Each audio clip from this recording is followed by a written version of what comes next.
Eu pensei numa forma aberta, ou seja, um tópico, depois eu peço que fale, se quiser ir para a parte desportiva, tudo bem. Se quiser ir para a parte empresarial, tudo bem, porque estamos a falar do mesmo. Eu também acredito nessa transfera, apesar de ter menos experiência, acho que é por aí que vamos. Eu começaria a falar de um tema em que acho que é algo que repete várias vezes e que fala e passa a opinião pessoal, mas fala muito bem, que é a motivação, a importância de motivar.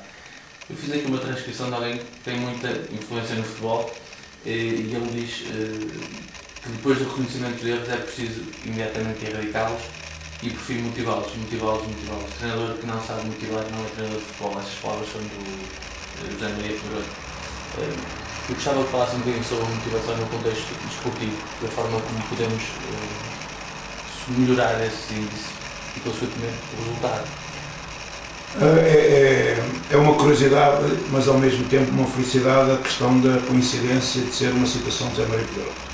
No sentido em que eu, quando venho para o Porto, em março de 1978, apanho tudo aquilo que girou à volta da reentrada do Pedroso e de Jorge Nuno Pinto da Costa, que depois deu origem à grande cadeia, porque a origem do que o Futebol Clube do Porto foi, eu digo foi porque ultimamente está menos, não é tanto, nasceu aí, e nasceu com este homem, ou seja, não se tem, até a nossa conversa está a começar bem por causa disto, ou seja, toda a gente omite e toda a gente valoriza.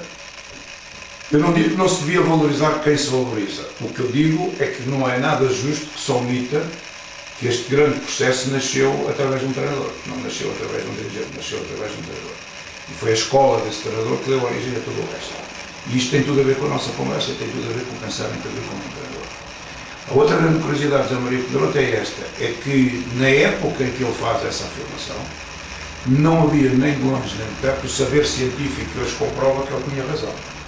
Pronto, hoje existe muito mais ciência, muito mais saber e, consequentemente, muito mais sabedoria. É outra diferença que em Portugal fazemos pouco, não é? A gente valoriza o saber e esquece que o valor do saber é quando se transforma em sabedoria, não é quando é saber só, não é? Se fosse só saber, a gente saía da escola, se fosse ela como fosse, preparados para funcionar. E esta não é verdade, toda a gente sabe e todos nós o dizemos, mas depois pensamos, e até a propósito da minha tarefa, o meu espanto foi verificar quando comecei a ser consultor de empresas, quem era dominantemente formador, era assim que se chamava, ainda é assim que se chama, formador dos quadros de empresa e das equipas de empresas, era a universidade, eram os doutorados e depois nasceu o grande mito que isto se resolvia com os MBAs e aquilo que a realidade veio demonstrar que não se resolve nada com MBAs. Eu não tenho nada contra o saber, acho que o saber faz muita falta, mas acho que está hipervalorizado relativamente a uma coisa que a nossa tarefa de treinadores sabe e aprende rapidamente que isto não é uma questão de saber, é uma questão de fazer. E, parecendo que aquilo que eu estou a dizer não tem nada a ver com motivação, o que eu estou a dizer tem tudo a ver com motivação. Porque a motivação, há muito tempo que se sabe quais são os ingredientes principais para motivar alguém. A grande pergunta que a gente deve fazer é porque é que permanece uma tão grande ignorância no efeito e no impacto que temos nas pessoas com que trabalhamos para mobilizar a respectiva motivação. Porque a gente não faz aquilo que tem que fazer. Porque o problema começa por nós e não começa por eles. E principalmente porque a chave da motivação é que eu consiga convencer alguém que o desafio que está perante ele é o desafio da sua vida, é aquilo que ele quer fazer e é aquilo que ele quer alcançar. Hoje está claro, de um ponto de vista científico, que há duas coisas que conduzem à mobilização da motivação. A primeira é descobrir quais são as paixões das pessoas, ao mais variado nível. Quem está apaixonado por algo e quer muito algo, vai atrás disso com uma mobilização motivacional muito grande, com aquilo que eu chamo a mobilização da energia espiritual das pessoas. Que também é outra grande confusão, porque convencemos todos que a energia espiritual se circunscrevia à religião. E a energia espiritual é o motor da motivação. Ou seja, quando eu acredito muito que quero algo, aqui está o primeiro grande elo da motivação. Agora, há pessoas, nomeadamente os jovens, que ainda não adquiriram essa ideia. E se criar-lhes um contexto que eles se apaixonem por aquilo que têm que fazer. Que isto hoje está claro. A primeira grande regra de alguém ser empenhado e muito esforçado a fazer o que quer que seja, é que eu tenho que gostar muito daquilo que estou a fazer, eu tenho que estar muito apaixonado por aquilo que estou a fazer. Portanto, esta é a primeira ideia. E se não estou, é preciso criar um contexto, e essa é a nossa grande responsabilidade em relação aos jovens, não é? Que é criar um contexto para que eles se apaixonem por algo e que descubram o mais cedo possível o que é que querem ser, não é? O dramático de hoje é encontrar uns jovens com 20 anos que não sabem o que é que querem ser, não é? E o outro dramático é grandes talentos não aprenderam em devido tempo, e na modalidade de futebol, isto, no Vasco também, mas na modalidade de futebol é mais visível. Grandes talentos não aprenderam em devido tempo a gostar de jogar futebol, simplesmente gostar de jogar futebol. E acham que jogar futebol é um meio e não um fim, e obviamente a maioria deles não chega a lá nenhum. Não chega a lá nenhum porque não tiveram o contexto que suportasse esta ideia. Porque não é só ter talento, é gostar muito daquilo que se faz, porque ali mais para a frente vão aparecer as dificuldades do caminho para chegar à excelência, e essas dificuldades só são vencidas se eu estiver muito apaixonado por aquilo que estou a fazer. Ou, exemplo paradigmático do futebol, tiver alguém atrás de mim ou ao meu lado que me diz não é assim, é assim, não é assim, é assim. Cristiano Ronaldo, se não tem ido para o Manchester, nunca na vida era o Cristiano Ronaldo hoje. Minha opinião, vale o que vale. E porquê? Porque ele gosta muito de futebol, e toda a gente diz que ele gosta muito de futebol, mas como todos os jovens, teve as suas vacilações e o que é que valeu? Já se esqueceram, a opinião pública já se esqueceu.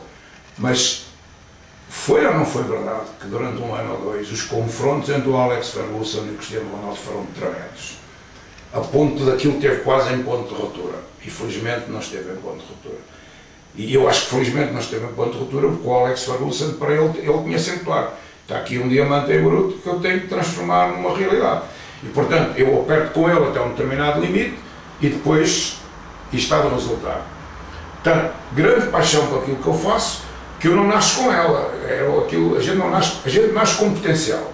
Mas se a gente concretiza ou não é outra conversa. A gente nasce com potencial, só. A gente tem mania, nasceu isto, nasceu aquilo. Não, nasceu com potencial. Estatisticamente até se diz, todos aqueles que na primeira, logo ali, quando criancinhas têm grande potencial e passado 20 anos vamos em busca deles, esta geração, na maioria das vezes, não encontramos nenhum aqui. Porque aqueles que ainda aqui não tinham dado as vistas foram os que chegaram aqui. Isto está comprovado estatisticamente, não sou eu que estou a dizer. Portanto, obviamente com exceções, não é? Mas não é verdade que a geração de ouro, como se fala, não é? Que a geração de ouro nasceu já na geração de ouro e como é geração de ouro, passado 20 anos foram todos grandes jogadores de futebol. Treta. Mentira, a estatística diz que não foi nada assim. E a gente se olhar percebe que não foi nada assim. Não é? Isto no futebol. E vamos recorrendo aos exemplos do futebol porque são aqueles que são mais visíveis e que as pessoas dominam mais. Portanto, motivação, voltando ao tema. Grande paixão, muita pressão. Nesta muita pressão, também estatisticamente ficou comprovado que todas as grandes estrelas do desporto, da arte, da música, do que for, tiveram sempre a tutoria, o coaching, figuras-chave. Todas. O Tiger Woods, o pai, o não sei quem, o não sei quê, todas. O Cristiano Ronaldo, Alex Ferguson, nem encontra. Ou seja, retirar aquilo que o Cristiano Ronaldo é hoje, da influência do Alex Ferguson, não perceber nada da área da motivação. Porque, em determinados momentos, na afirmação individual, a tocar música, a correr, a saltar, o que for, há sempre o apelo a que é tão desconfortável o esforço que aquilo exige, há sempre o apelo à desistência ou o apelo a dizer que não vale a pena. E aí a estatística diz que os que tiveram a sorte e a oportunidade de ter com eles, e é aqui que nós treinadores nos temos que assumir, com grande responsabilidade, às vezes positiva, outras vezes negativa.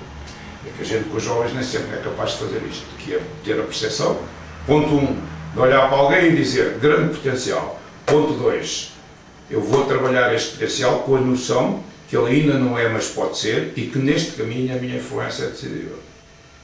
Quer pressionando, quer levando a adorar o que está a fazer.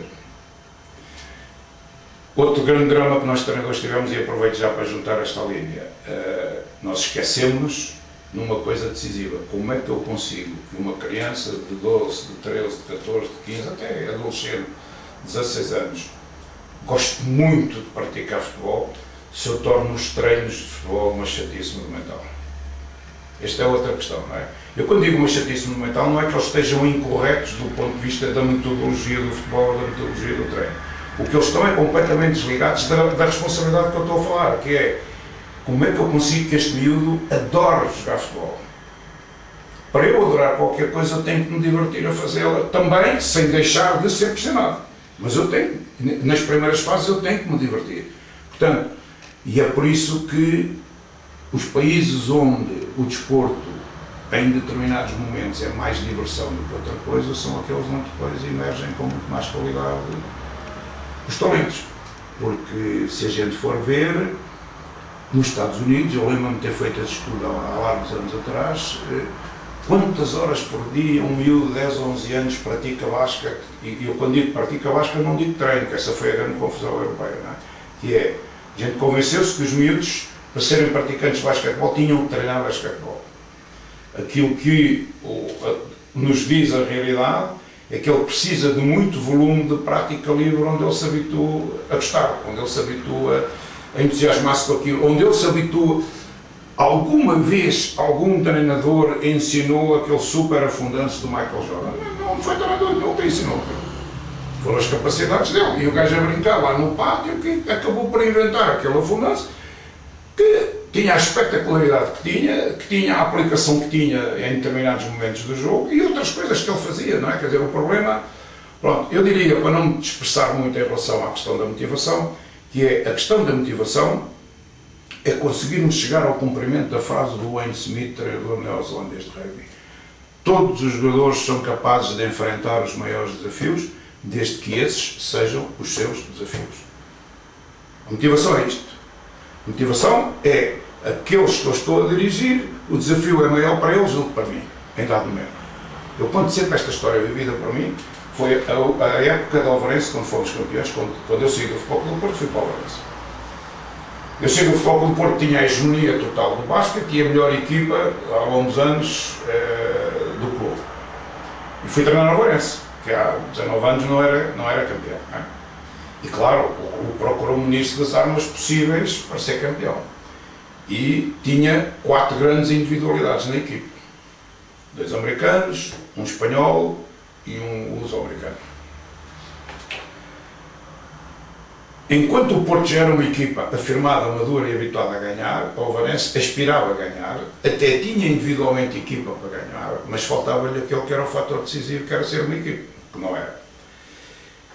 E eu conto sempre este exemplo para ilustrar bem a questão da motivação, que é, porque a questão da motivação, no seu último grau, leva a que nós treinadores temos que ter a maturidade suficiente para quando eles estão mesmo a agarrar o problema, nós sermos capazes de fazer aquilo que é muito difícil para todos nós, que é dar um passo atrás, e se eles não precisam de nós, a gente só está ali para corrigir alguma coisa, mas eles levam o barco, a gente não precisa de fazer nada que eles levam o barco.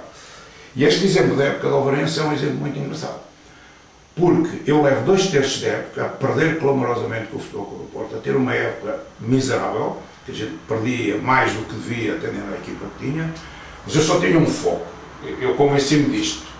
Eu tenho que conseguir que esta equipa seja uma equipa. E se eu conseguir que esta equipa seja uma equipa, a gente ganha o Futebol Clube do Porto. Se eu não consigo que isto seja... Então, o que é que eu me uni? Dos valores, das regras, dos princípios, do confronto com os jogadores a torto e direito. Tive em vias quase ser agredido por uns americanos, o meu confronto com as estrelas da equipa era absoluto e total, mas o meu caminho era sempre o mesmo. Eu estava ali para lhes demonstrar que enquanto eles, cada um jogasse per si, a gente não ganhava o Futebol Clube do Porto. Se não ganhávamos o Futebol Clube do Porto, não ganhávamos o campeonato. Se não ganhávamos o campeonato, a época era uma frustração. Como havia um que queria voltar para a NBA, havia outro que queria voltar para a Liga Espanhola, este é o outro dado importante da motivação. Eu tenho que saber quais são os objetivos das pessoas que estão a trabalhar comigo. A minha arte tinha que ser esta. Eu tenho que convencer cada um deles, só sendo campeões, é que um vai para a NBA, é que outro vai para a Liga Espanhola, é que outro vai para ali, é que outro vai para ali. E, portanto, como a gente lá chega, não quer saber. Eu quero ganhar o Futebol Clube do Porto e desta maneira a gente não ganha o Futebol Clube do Porto. Enquanto vocês jogarem desta maneira, eu confronto-me, eu sento, tu não jogas, tu não sei o quê, os maiores dos confrontos e os maiores dos problemas. 3 jogos finais, os 2 primeiros jogos do play-off em casa com o Futebol Clube do Porto, no velhinho pavilhão que já está destruído, do ginásio desportivo das Antas. Ganhámos 2-0 das Antas e no terceiro jogo em casa, logo no primeiro jogo, ganhámos 3-0. E batemos pela primeira vez naquela época o Futebol Clube do Porto, mas não batemos em jogos, não, batemos claramente. 3-0. Pronto. Eu tenho os vídeos, ando com os vídeos no meu iPhone, de um dos jogos da final. Porque de vez em quando paro e sento-me e olho para aquilo. E olho para aquilo com olhos de ver e digo, conseguiste fazer uma coisa que os teóricos se repelam, que é, eles não deixaram de jogar individualmente. Continuaram os 4 a jogar individualmente. O problema foi que eles perceberam, se as coisas estão a correr bem levadas por este, porque é que eu hei de tornar-me ciumento e hei de boicotar a possibilidade deste fazer? Enquanto ele fizer, eu sirvo. Ai que aquele está a ser marcado e deixou de servir. E outro dos 3 saía e começava a fazer. E eles alimentavam-se uns aos outros, mas nunca jogámos em equipa. Mas atingimos a meta que era, havia um objetivo comum de ser campeão. Isto é que é, na minha opinião, isto é que é o trabalho para a motivação. Não é? Ou seja, já não era uma equipa de gente de grandes sacrifícios uns pelos outros, nomeadamente aqueles 4. Depois havia aquilo que eu chamo os carregadores de piano, que faziam aquilo que ninguém gostava de fazer. Mas aqueles 4 não se tornaram coletivos. A única coisa que eles perceberam foi, eu não posso ficar com ciúmes do António estar a meter cestos. Se ele está a meter cestos, se ele está a fazer coisas bonitas, está a servir a equipa está a ganhar com ele, eu tenho que fazer um papel para ele. A partir do momento que eles perceberem disto, e era aqui que eu queria chegar, aquela equipa super motivada e super empenhada, eu trabalhava na altura com o meu irmão, que fazia de coach do coach, que eu chamo do treinador, e fazia o suporte de me ver a treinar, de me ver a jogar e fazer-me refletir. E quando terminou aquele campeonato, ele disse-me assim, agora precisava que tu fizesse um exercício, que é, vais tirar de todos os jogos da época, todos os descontos de tempo, e principalmente vais ficar muito atento aos descontos de tempo dos 3 jogos da final.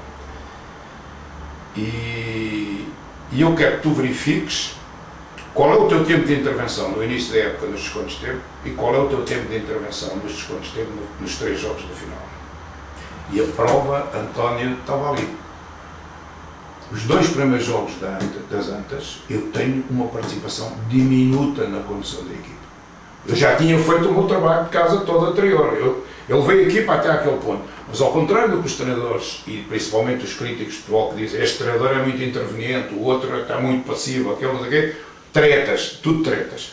Porque o verdadeiro trabalho da motivação vem do trabalho anterior, vem do treino, Eu naquele dia, a minha única coisa é, se eles estão a cumprir e a levar isto para a frente, eu tenho é que não perturbar o processo. Estou atento, sou uma espécie de farol em dia de sol, que é a pergunta que eu gosto de fazer quando estou a trabalhar com a motivação, gosto sempre de perguntar, para que é que serve um farol? E o pessoal começa para isto, e eu digo, mas quando está sol e está tudo cristalino e não há ondas e não há nada, para que é que serve um farol? E eles dizem, de facto o farol, é aqui que eu quero que eles cheguem, o farol está lá, mas não está a fazer nada. E eu digo sempre, não, peço desculpa, não está a fazer nada, não. Primeiro, está lá. Segundo, se de repente o tempo muda drasticamente, o que é que acontece? Acontece que o farol intervém. Esse é o papel do treinador. Essa forma de estar e de intervir tem a ver com os processos de liderança, não é? Claro. A motivação advém daí. Claro. E nesse sentido, gostaria também que abordasse esse tema. É algo que é muitas vezes falado, mas poucas vezes discriminado. O que você descreveu foi a forma de chegar à motivação através de uma liderança. Claro, mas aí é que a chave. Nem há trabalho em equipa, nem há mobilização da motivação se não houver liderança. Agora, voltando ao início, até anterior à gravação do tema que a gente estava a falar, não é possível para um grupo de alto rendimento aperceber-se que este que está a mobilizar a minha motivação não tem a autoridade reconhecida suficiente, nem a capacidade decisória suficiente, e que se eu for falar com aquele é capaz de decidir coisas que este não tem maneira de contrariar. A partir do momento, por melhor líder que este seja, este está lixado. Porque quando este líder me incomodar, eu vou ali. E isto é o que se passa no desporto profissional. Isto é o que se passa no desporto profissional. E os dirigentes não há meio de perceberem que enquanto alimentarem isto, enquanto alimentarem a autoridade deles, das duas, ou são eles que treinam e conduzem as equipas, ou então as equipas estão condenadas ao fracasso. Porque mais cedo ou mais tarde, e a gente, esta época, estamos a assistir a mais uma vez a um fenómeno com todos estes ingredientes no futebol profissional. Está ali o cozinhado todo e ainda por cima favorecido, porque uma coisa é eu, o treinador, ser discreto, outra coisa é eu, o treinador, dar a noção de que não sou eu que lidero este processo. Quem lidera este processo é outra pessoa que publicamente aparece mais e publicamente. Portanto, este quadro não funciona, porque o problema da liderança é este. A liderança tem momentos em que tira as pessoas da sua zona de conforto. A liderança tem momentos em que é de grande agressividade e tem que ser de grande agressividade. Normalmente tem que encontrar os diferentes momentos. O Daniel Goleman diz que há 6 estilos de liderança. Nestes 6 estilos de liderança eles são todos diferentes, mas são todos fundamentais e nenhum é melhor que o outro. Porque a equipa vai precisar deles todos consoante as circunstâncias. Há um momento em que eu sou relacional, há um momento em que eu sou mesmo coach, há um momento em que eu sou pressionador, há um momento em que eu mostro como é que se faz e centralizo um bocado as coisas em mim. Portanto, estas nuances todas da liderança, o que é que significam? Significam a frase, outro grande treinador agora de basquete, da Duke University, o Mike Krzyzewski. O jornalista perguntou-lhe: Mike, qual é a cara, entendendo a cara, qual é a atitude e o comportamento que tu tens todos os dias com os teus jogadores? E o Mike respondeu: a cara que a equipa justifica. E esta afirmação, o que é que significa? Significa que eu não posso ter só uma cara, eu tenho que ter várias caras que são as caras que a equipa precisa. A equipa hoje precisa que eu esteja pertinho, que me relacione e que os aconchegue um bocadinho. Mas amanhã precisa que eu lhes dê, mais ou menos fictício, que lhe dê 2 partes de talas ou 2 empurrões. E no outro dia precisa que eu os ensine. E no outro dia precisa que eu lhes demonstre como é que se faz. E este é que é o jogo. O jogo da liderança é este. Com que efeito? Por isso é que eu digo, não é um problema de saber. Eu posso saber que à vez tenho que utilizar os 6 estilos de liderança e depois não ser capaz de fazer. Porque o fazer subentende o quê? Eu chego, ou venho já de trás com um historial, como é o que acontece na nossa vida de treinadores, eles já vêm de jogos, já vêm de treinos, já vêm... O treino de ontem influencia o treino de hoje. O treino de ontem tem um contexto para o treino de hoje. E o que aconteceu no treino de ontem, bom ou mal, vai influenciar o treino de hoje. Assim como os jogos. É exatamente a mesma coisa. Portanto, eu não posso ter a veleidade de imaginar... Este foi outro logro dos treinadores da área da educação física. Que é, dominaram tanto o saber que passavam 4 ou 5 horas a elaborar um plano de treinos. E ainda por cima, no computador, e se possível, a 5 cores, e com divisórias e tal, e a gente olhava para aquelas folhas e ficava maravilhado. Estava ali um plano de treino espetacular. Só que a minha experiência de treinador, como disse, eu planeava os meus treinos. Mas quantas e quantas vezes, passados 5 minutos do treino começar, eu dizia: nada do que eu planeei, o caminho não pode ser este, eu tenho que ir noutro caminho qualquer. Que aliás é o que me acontece nas intervenções também no mundo da empresa, que é, eu tenho que estar adaptado ao contexto e às circunstâncias e tenho que fazer aquilo que eles precisam. Nós demos saltos qualitativos imensos aqui no trabalho da empresa a trabalhar em África. Se é uma coisa em África que é decisiva, é a capacidade da pessoa que está a trabalhar com alguém focar-lhes a atenção. Porque eles despistam-se na atenção deles a qualquer momento. Portanto, têm muita dificuldade de concentração. E, portanto, um treinador em África não é um treinador em Portugal. Porque um treinador em África tem que focar a atenção. Há coisas que os pais às vezes não percebem. Eu percebo perfeitamente o sucesso do Tony no Irão. Porque o Tony, enquanto ser humano, enquanto postura, e ninguém pode dizer que o Tony não sabe futebol, mas eu acho que a grande força do Tony é a pessoa que ele é. E o comportamento que ele tem. E aquele saber estar. O Tony faz-me lembrar às vezes o Mário Soares da política, não é? Que é, pá, sejam quais forem as circunstâncias, ele está lá e está bem. Eu já tive com o Tony uma série de coisas, ele está sempre bem. Ele encaixa-se, adapta-se. E depois não tem a pretensão de ser outra pessoa. Ele é o Tony, pronto, está bom. Que é a história do Mário Soares, é exatamente a mesma coisa. E os treinadores, este é o drama dos treinadores, não é? Que é, privilegiam o saber e depois, como vêem boas práticas neste, por exemplo, o culto do Mourinho. O culto do Mourinho foi fatal para muita gente. Toda a gente que se convenceu que era, sendo a réplica do Mourinho num contexto e numa circunstância completamente diferente, que iam ter sucesso. E obviamente não podem ter sucesso para isso. Mas a questão central é, o impacto que eu tenho é a junção da liderança com a motivação. Agora, juntando as duas questões que estão colocadas, o problema é o impacto. Ou seja, eu tenho que ser emocionalmente convincente a ponto de, através da pessoa que eu sou e daquilo que eu faço a cada momento e das surpresas que eu consigo, que este é o outro dado da motivação também muito importante, que é quando é que me prendem a atenção. Seja em que circunstância for, quando é que me prendem a atenção? É quando não acontece nada diferente e acontece tudo o que eu estou habituado, ou é quando de repente acontece uma coisa que eu não estou habituado? Obviamente é quando acontece uma coisa que eu não estou habituado.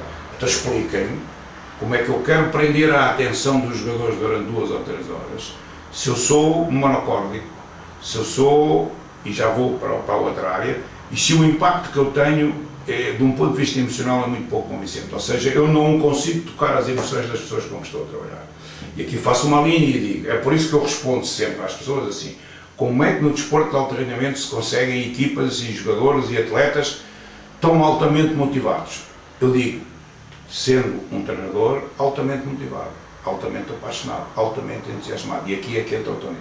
Ou seja, e aqui é que entra o que eu estava a referir sobre a África, que é uma pessoa entusiasmada, que adora o que está a fazer, que vive o facto de ali estar com uma capacidade emocional imensa, a cabeça está a tocar muito mais nas pessoas que o maior teórico do mundo, mas que emocionalmente não toca as pessoas. E quanto mais estiverem em sítios onde as pessoas são mais fechadas sobre si mesmas, mais difícil vai ser. Uma das coisas que eu li sobre si e que achei extremamente interessante, vai também neste sentido, foi nessa tal primeira viagem, penso que foi a primeira viagem que fez aos Estados Unidos, foi acompanhar uma das equipas de basquetebol e quando teve a oportunidade de fazer uma pergunta relativamente a um técnico em que julgava que ia focar num aspecto técnico, físico ou outro aspecto qualquer, o elemento que ele referiu como mais importante era a seleção dos jogadores. Ou seja, também o critério liderar quem, como e a partir daí que tipo de informações se atribui. Essa primeira viagem foi decisiva, todas elas foram, mas essa foi decisiva porque me forneceu parâmetros que depois no tempo eu passei a atribuir-lhe a importância de vida. Não é? Foi nessa primeira viagem em Portugal reinava o grande culto da cultura física, da preparação física. Chamado exatamente. Era a preparação física que era a chave, porque o futebol português precisava era de preparação física e portanto havia esta ideia. E a outra era a sobrevalorização da questão da tática. Na minha modalidade é uma coisa horrorosa. E portanto essas foram as duas primeiras perguntas. E consoante os intervenientes, que eu ia consoante tinha os adversários e ia-lhes fazendo as perguntas, e um dos primeiros disse-me logo, que sobre a preparação física, ele ficou-me espantado a olhar para mim e depois disse, mas a gente não faz essa coisa da preparação física fora do jogo, a gente utiliza o jogo como meio poderoso, todos os exercícios são onde eles se condicionam fisicamente. E quando falei com o treinador da NBA, ele ainda ficou mais surpreendido e disse, preparação física, a gente não faz preparação física nenhuma, o que a gente faz chega ao fim da época, testes físicos. E se eles continuam connosco, a gente diz, no princípio da próxima época tens que entrar com este mesmo nível físico do final desta época. Que é outra treta com que a gente anda aqui no futebol, não é? Agora temos que ter um mês para os preparar fisicamente, que estiveram parados e não sei o quê. Isto é inconcebível no desporto profissional norte-americano. Porque o profissional que se preza terminou a época com estes índices físicos e o clube organizado que se preza terminou a época com estes índices físicos, antes de começar a treinar na próxima época, ele tem que ter aqueles índices físicos. E se não tem, já está multado. No desporto profissional é assim. E vai viver as amarguras, porque não há treinador nenhum que se preocupe em condicionar o arranque da época ao nível de 2 ou 3 que não se treinaram. Se não aguentas, problema teu. E portanto, vê se te preparas, porque eu vou começar naquele índice físico, não vou começar como se isto tivesse tudo arrancado de zero. Que é outro mito, não é? A questão do recrutamento, na minha opinião, é muito interessante, porque se há um país onde a informação sobre os jogadores é total, da área técnica, da área da estatística, da área de não sei o quê, ou seja, um jogador está radiografado de cima a baixo, no respeito à sua valia técnica e ao contributo que ele pode dar àquilo. Anualheiros por todo o país, agora já aqui no futebol também já se faz, não é? Pelo menos nos clubes mais organizados. Anualheiros por todo o país, a informação sobre os jogadores é impressionante. Os filmes, tudo o que se possa imaginar. Mas eles não deixam de fazer uma coisa que eles chamam o Summer Camp. E o que é o Summer Camp? O Summer Camp é reunir 50 candidatos e durante uma semana sujeitá-los a um ritmo de trabalho, a um ritmo de entrevistas, a um ritmo do que for, de grande intensidade, com muito pouco descanso, retirando-os completamente da zona de conforto, e estão 400 pessoas, 300, 400 pessoas, todos eles treinadores, a assistir do primeiro ao último minuto, ou seja, eles estão a treinar, estão a assistir, eles estão a fazer uma conferência de imprensa, o pessoal está todo a assistir, etc, etc, etc. O que é que eles andam a procurar ali? O resto eles já sabem o que é que o gajo faz. Mas de repente propõe aos treinadores que estão a dirigir o seu mercado. Põe-no a fazer 700 lançamentos consecutivos num ritmo muito intenso de lhe entregar a bola. Epá, mas isso é muito complicado porque mas a gente quer ver como é que ele reage. Ou seja, eles andam em busca de como é que eu de um ponto de vista comportamental, me adapto a coisas que estão para além daquelas que são aquelas que normalmente eu me terei de confrontar. Porque é aí que eles vão buscar, e mesmo assim, às vezes, passado. Ainda outra coisa muito engraçada. Não há jogador profissional nenhum norte-americano que comece a época, a não ser a grande vedeta. Mas quando tem dúvidas, não há contrato garantido até terminar o primeiro mês. Só há contrato garantido no final do primeiro mês. Um grande jogador ambulante lá esteve lá um mês. E veja, és um bom jogador, mas aqui não serves. Porque passou no Summer Camp, mas mesmo depois do Summer Camp, um mesinho com a equipa. Saiu. Portanto, este filtro procura chegar aonde? Eles não vão só buscar a técnica e a tática, eles vão buscar a atitude e o comportamento. Não tenho a certeza daquilo que eu vou ver muito fugazmente, cada vez vejo menos, porque acho que os jogos da NBA não têm nada a ver com os antigos jogos. Isto não é um problema de antes é que era bom, mas é um problema de... Eu acho que a NBA está a sofrer um desvio perverso e está a virar um jogo individual e, portanto, o basquete universitário continua a ser um basquete coletivo. O basquete da NBA é uma espécie de atletismo com bola em que as vedetas andam para ali.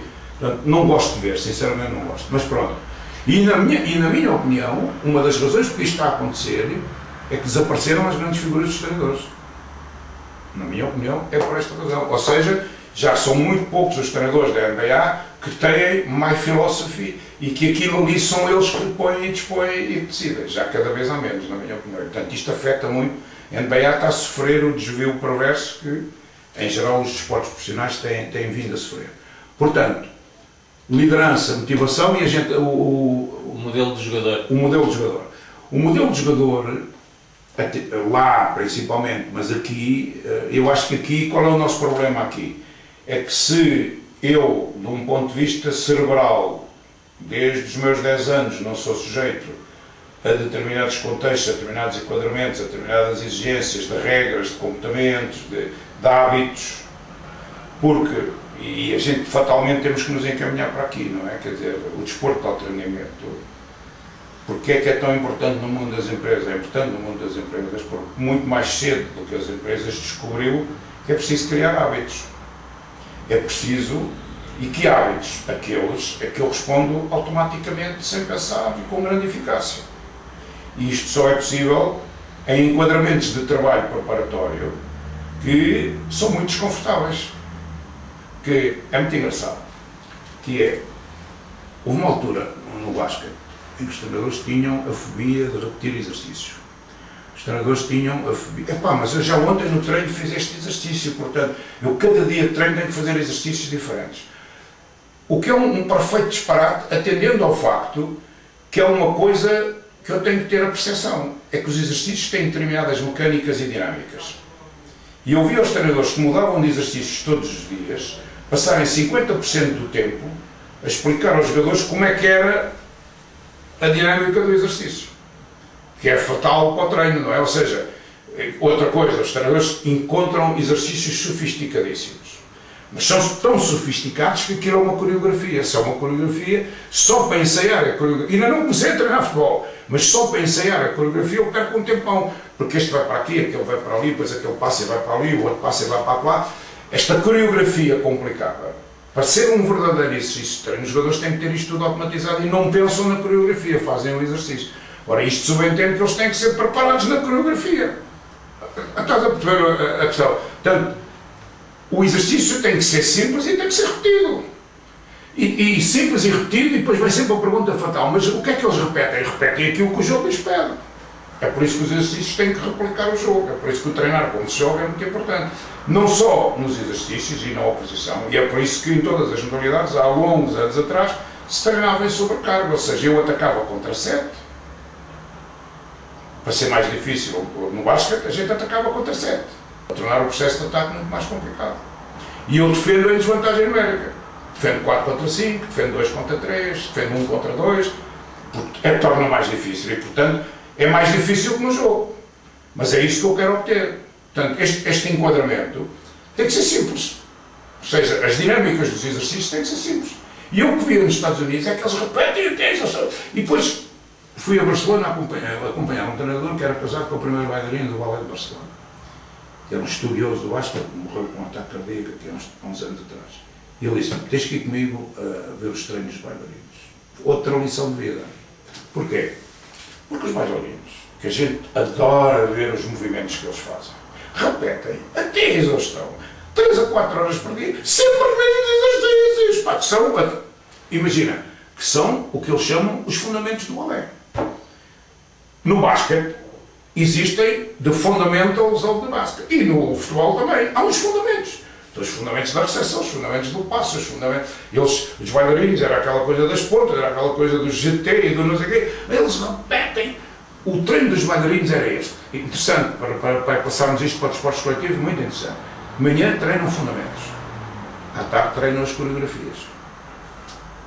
Está feito. O transfer é direto. 4, 5, 6 horas por dia. Agora estão a chegar à conclusão que mais de 4, 5 horas por dia que é violência, não é?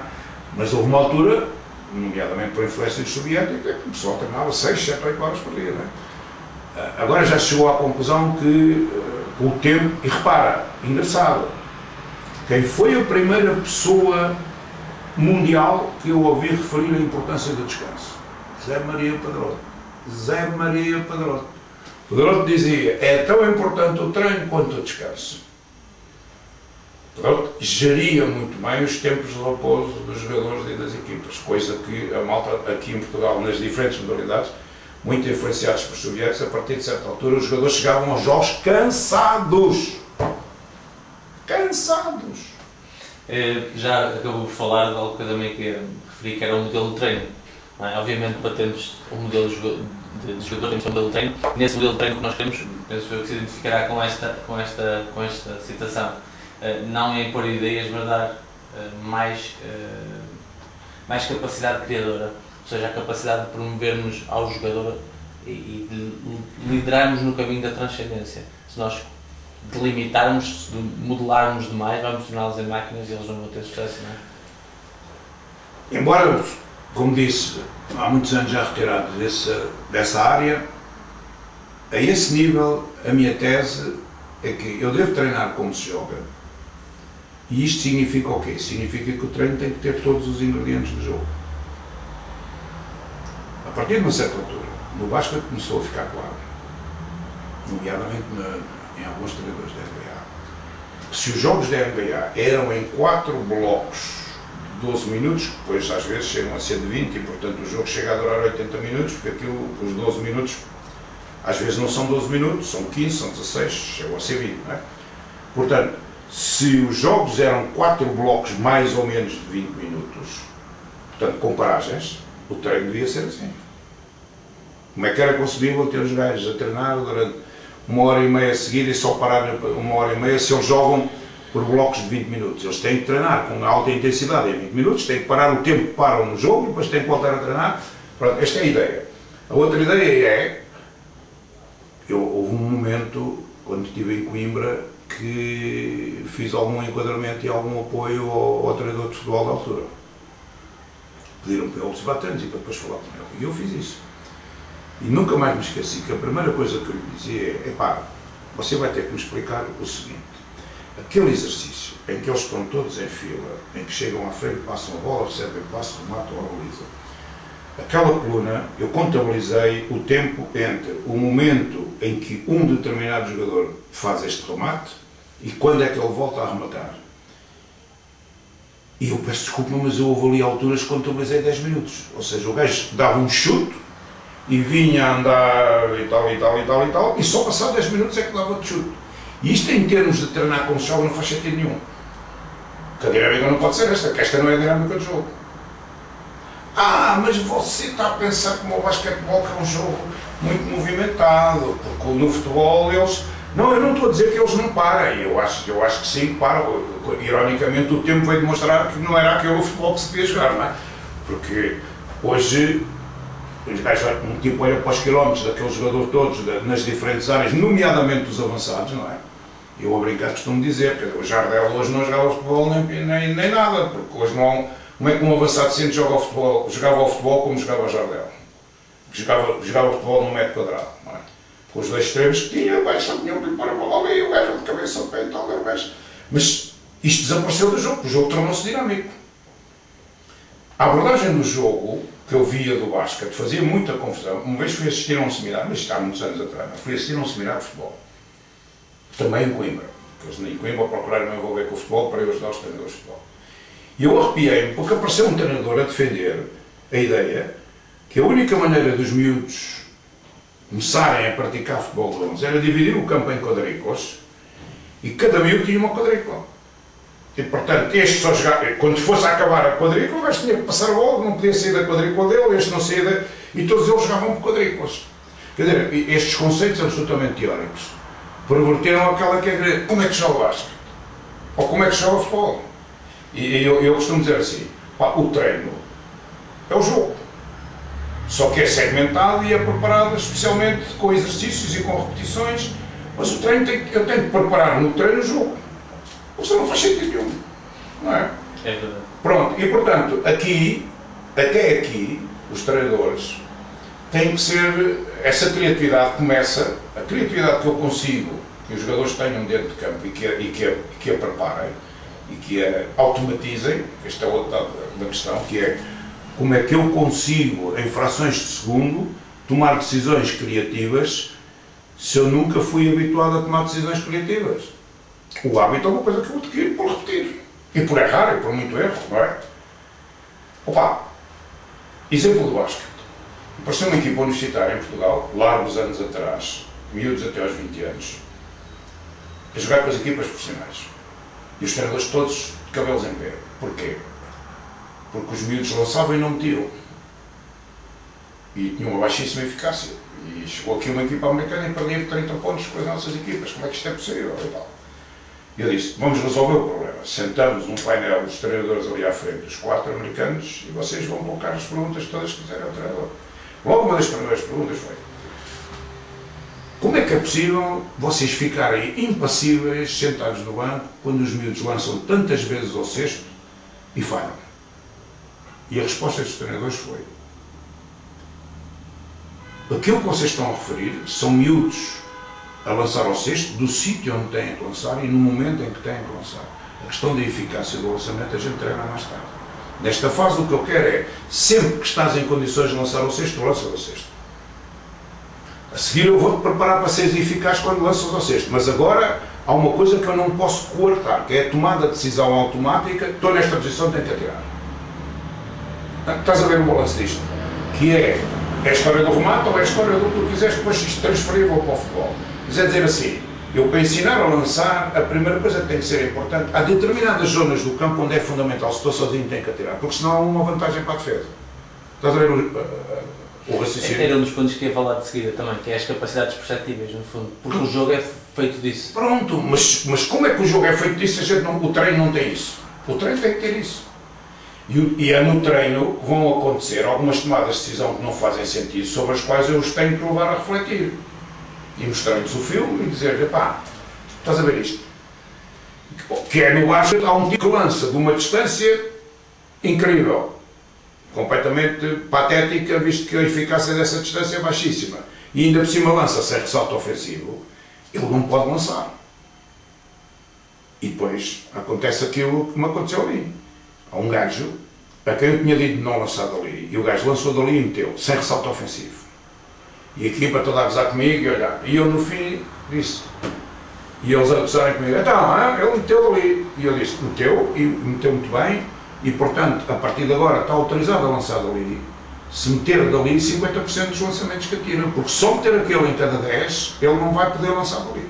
Portanto, tu estás autorizado a lançar dali, já me demonstraste que metes, agora é jogar, vais meter 50% dali, porque se não metes 50% dali, não podes, nomeadamente quando lanças sem ressalto ofensivo, porque quando eu lanço, o basquete, esta é uma ideia, o futebol já tem trabalhado algumas destas ideias, mas o basquete, esta ideia da recuperação da posse da bola é uma ideia permanente. Quando eu lanço ao cesto, posso meter, se meti está concretizada a ideia, posso falhar, Então, se posso falhar, eu devo lançar ao cesto quando tenho organizado o ressalto ofensivo, porque se não tenho organizado o ressalto ofensivo, que é a vossa história das segundas bolas, ao que se põe, mais ou menos. Sim, a finalização do processo ofensivo, por exemplo, quando há um remate, procurar a tal segunda bola, ou quando é batida, exatamente, é esse transfer. O transfer é este, que é, opa, eu remato, não tenho hipótese nenhuma de corrigir a hipótese daquela bola ser defendida para a frente, ou ser defendida para o lado, ou não sei o que, é um remate. Tá bom, quando entra, é espetáculo, mas agora vamos à estatística. E a estatística tem que me dizer que a tua porcentagem não prejudica a equipa, porque senão, cada vez que tu chutas 10 vezes daqui e só metes uma ou não metes nenhuma, tu estás a entregar 10 vezes a bola a outra equipa sem ter a mínima hipótese de recuperar a posse da bola. Está a falar de um ponto extremamente importante, pelo menos do meu ponto de vista, que é o facto, ou estamos a entrar, a entrevista foi caminhando num caminho sem fazermos grandes divisões, parece que foi desde o início orientada, que é o facto da observação e análise. A importância que isso tem depois na criação dos modelos, na libertação do jogador, ou seja, para ele executar determinadas ações, também tem que perceber essa questão, o sucesso e o insucesso, que daí advém, e quando é que pode tomar a tal decisão. Como é que utiliza isso? Em relação à formação, deixa-me colocar esta questão. O jogo da NBA sempre foi um jogo muito centrado num contra um, não é que tenha sido um jogo muito coletivo, sempre foi um jogo centrado num contra um. Mas era o raciocínio a que eu apelava que os treinadores fizessem, que é uma coisa é eu ter esta percepção, uma penetração, e tal qual o futebol passou a adotar isto nos últimos tempos, é claro que o futebol adota a questão da penetração entre linhas da defesa, não é? Que eu quando penetro entre linhas da defesa, obrigo a defesa a convergir para a posição da bola e, portanto, todos os defesas alteram as suas posições relativas em relação a eventuais atacantes que ali estejam. Portanto, a partir daqui eu estou a criar uma situação de vantagem para um colega meu. Pronto, mas era o que eu lhes dizia. Uma coisa é eu na NBA fazer isto, e quando o Chiquinho que aqui está, eu lhe passo a bola, o gajo mete 7 em 10. Outra coisa é eu passar a vida a fazer isto e entregar a bola a um gajo que em 10 não mete nenhuma. São duas coisas completamente diferentes. Estás a ver? Portanto, é por isso que eu tenho que ir juntando estes fatores, que é o treino de adaptação dos miúdos ao jogo, tem que levar essa interpretação, tem que levar esse quadro que é eu perceber que há ao dado da criação da vantagem, mas ao dado da eficácia da concretização. E isto é um jogo que tem que estar sempre ponderado, não é? Portanto, é vantajoso a penetração, toda a gente sabe isso, porque o provoca, obriga a defesa a convergir para a bola.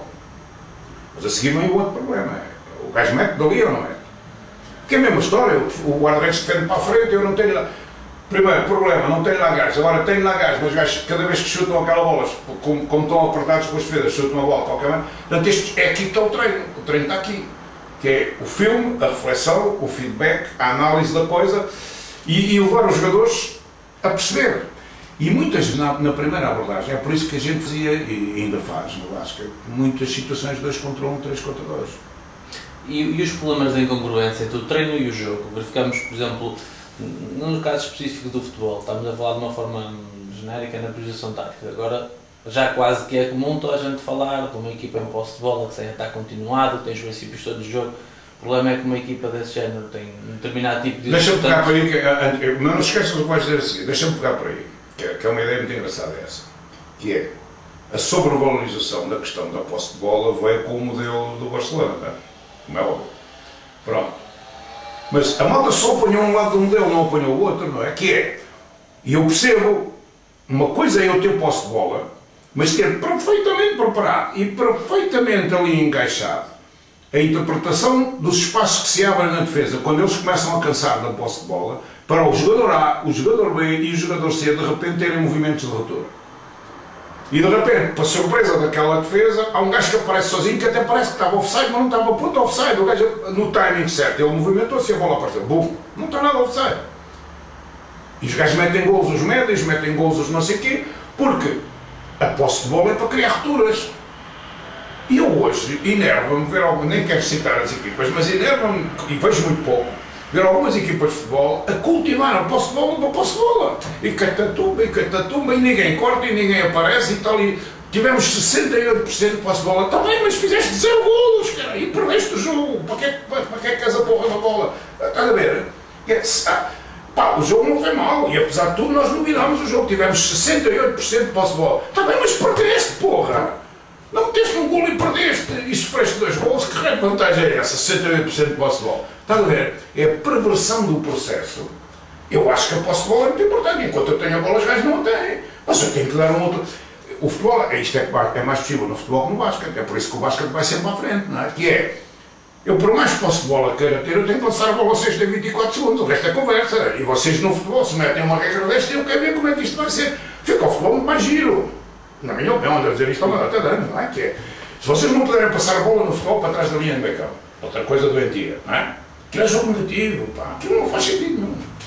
E continua-se a cultivar isto e tal, acha-se muita piada, o guarda-redes na cabeça da área, com a bola e tal, armado em fintador também. Aquilo é andar para trás. Ou seja, linha de meio campo e tempo de remate. Vê lá tu o salto que o handball deu quando introduziu o jogo negativo. O handball disparou, o handball está uma modalidade do arco da velha neste momento. Porquê? Introduziu o jogo negativo. Pronto. Ganham para andar ali. Antigamente, passa para aqui, passa para ali, só teve posse de bola.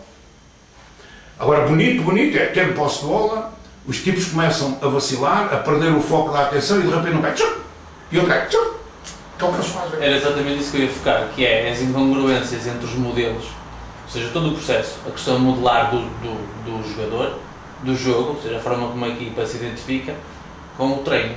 Às vezes é exatamente isso, as equipas têm a posse de bola, está lá ao princípio, não sabem como é que vão executar. Não, e depois vem nós no basquete chamamos a importância do timing dos cortes, não é? Com bloqueio ou sem bloqueio, lá por trás da bola. Portanto, que isto é um fundamento do jogo do basquete, não é? Mas o corte sempre foi e vai continuar a ser uma chave do jogo do basquete. E é, enquanto o jogador da bola concentra a atenção da defesa, os outros cortam. E, nomeadamente, cortam do lado contrário, como é óbvio, não é? Tem que haver jogadores a cortar para o espaço. E depois ainda vem o corte da atração de defesa, porque não é só o gajo da bola que atrai a defesa, é um gajo que corta do meio para ali. Quando corta do meio para ali, o que é que acontece a este defesa? Vem para aqui. Quando vem para aqui, se entrar aqui um atacante, o que é que acontece? Está completamente sozinho. Que é a mesma história, que o futebol tenta, mas eu tenho a ideia que ainda não perceberam o conceito, que é da mudança do lado da bola. A mudança do lado da bola é muito forte. Se acontecer isto, mudança do lado da bola, e quando a defesa está toda a bascular, corta. E este corte o que é que ainda acentua a basculação da defesa? Boing, já está. Agora vem outro problema. E fazer passos destes a 30 metros e a 40 metros de jogadores que nunca treinaram. Porquê é que as equipas na Europa, ou algumas, ou as nossas, se quiseres, não conseguem fazer isto? Quantas vezes no futebol se treina isto? 30 metros para cá e no momento que a defesa está toda a bascular, bam, corta, e a seguir bam, para lá, e a seguir bom, remate. Quantas vezes é que isto se treina? Poucas, então não há o hábito. Pois não, então se não há o hábito, acabou. Porque o treino serve para criar hábitos. O treino não é um formalismo, o treino não é a aquisição de hábitos. Hábitos comportamentais, hábitos técnicos e táticos, hábitos de interpretação, que cada vez são mais importantes, não é? E de facto, há bocado estava a dizer uma coisa que é verdade. Não há criatividade se eu formar os jogadores sempre com medo de errar. Quem tem medo de errar não é criativo, nunca vai ser na vida. Vai ficar sempre amarradinho, nunca vai arriscar. E nesse processo acho importante, estávamos a falar de coisas que eu acho importantíssimas, que é o jogo, como a equipa é capaz de o expor ao fim de semana ou à semana, o treino e a relação entre estes. É importante, considero importante a observação, porque por vezes fala-se da observação específica do jogo. Mas como é que nós vamos observar o jogo se o que molda o jogo é o nosso treino? Não, e outra questão, aquilo que eu vi sempre na minha modalidade nos Estados Unidos, eles estudam muito mais os treinos do que os jogos, observam e refletem muito mais sobre os treinos do que sobre os jogos em certas circunstâncias. Eles sobre os jogos, às vezes, acima de tudo, o que lhes interessa é o estudo dos adversários. Porque, uma vez definido o que é que querem fazer, é a verificação, é o controle da execução, se no treino está a acontecer aquilo que eles querem fazer. Pá, eu acho que há aqui qualquer coisa, e vocês da modalidade de futebol perdoem, porque eu ouço os comentadores dizer, ainda hoje dizem isto, os comentadores de televisão, estamos perante uma jogada estudada. E eu digo, porra, pá. Então, quer dizer, isto é, o que significa, portanto, que tudo o que os gajos tiveram a fazer até aqui não está estudado, não está treinado. Estudado é tudo, preparado é tudo. Estamos como se uma jogada estudada fosse assim uma. Estás a ver? Uma coisa. É para acontecer uma jogada estudada. Isto para um treinador de basquete difere-nos a suscetibilidade. É tudo preparado até ao penal. O tempo de entrada, o tempo que a gente gastava a ensinar os jogadores a entrar a tempo, porque isto é um problema de tempo. A história dos offsides no futebol ainda por cima provoca isto, não é? Que é o corte deste gajo para aquele espaço vazio tem que começar num momento em que a bola tem que partir ao mesmo tempo. Isto tem que ser treinado, senão é muito difícil de ser feito. Eu parto antes, offside. O gajo mete a bola, eu hesito, a bola já não conseguiu lá chegar. E eu digo sempre, porra, não conseguiu lá chegar. O gajo não treinou aquela merda, não conseguiu lá chegar. Como é que ele lá vai chegar? Ele não treinou. Estás a ver? Que estas questões, são as questões, o jogo, o treino é construído com base no jogo. O que eu quero fazer no jogo é o que eu vou treinar. Ok. Agradeço-lhe a disponibilidade. Opa, conta sempre.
Vai!